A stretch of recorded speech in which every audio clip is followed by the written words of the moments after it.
Knicks fans are going to remember that Jalen Brunson series-ending three-pointer in Detroit for years to come, but you wouldn't even get to that Brunson shot without the heroics of Mikal Bridges. Bridges, a key tip-in, 36 seconds to go, end of Game 6 that tied the game and set up Brunson for his heroics. And really, Bridges was key all night Thursday for that Knicks team when they closed the series out. He had 25 points, 11 of 16 shooting, the key putback. He also had a dunk in transition over Cade Cunningham off of a steal. So Bridges trending in the right direction here going into the Boston series. Obviously, Knicks trading 5 first-rounders for Bridges. That put him under the microscope all year in New York.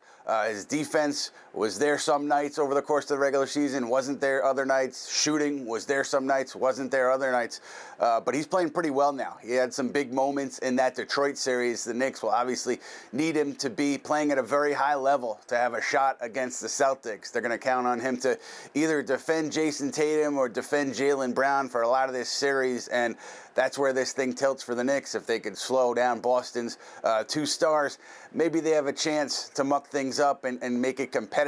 But if those guys get going in the ways that they did during the regular season, particularly Jason Tatum, it's going to be a tough series for the Knicks. So to me, a lot of this leans on Bridges and OG Anunoby, and if they can slow down those Boston superstars. Time now for some Knickerbocker banter as CP the Fanchise joins us from Knicks Fan TV. CP, as I mentioned before, the Knicks were 0-4 against the Celtics in the regular season. How much do you think that matters now?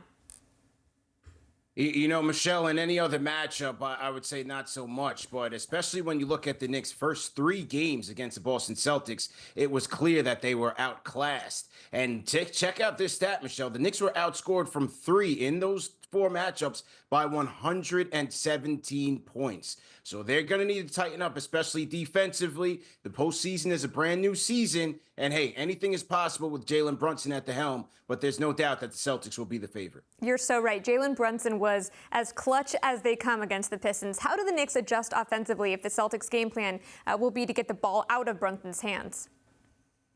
Well, they'll need to rely on their additional ball handlers. And so if the Celtics look to trap or blitz Jalen Brunson, take the ball out of his hands, look for Josh Hart to make plays out of the short roll.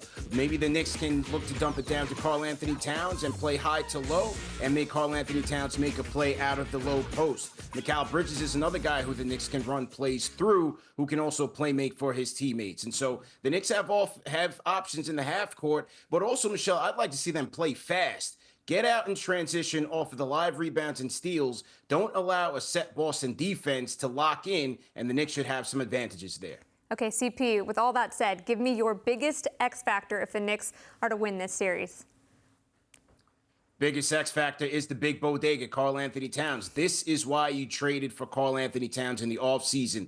The Knicks have to go to the big bodega heavy and often, and he has to deliver on both ends of the floor. On the defensive side, Boston is going to test him in their pick and roll coverages. Offensively, he's going to have to let it fly from 3 to maintain the Knicks offense against Boston's high octane offense. So Karl-Anthony Towns is no doubt the X factor in this series.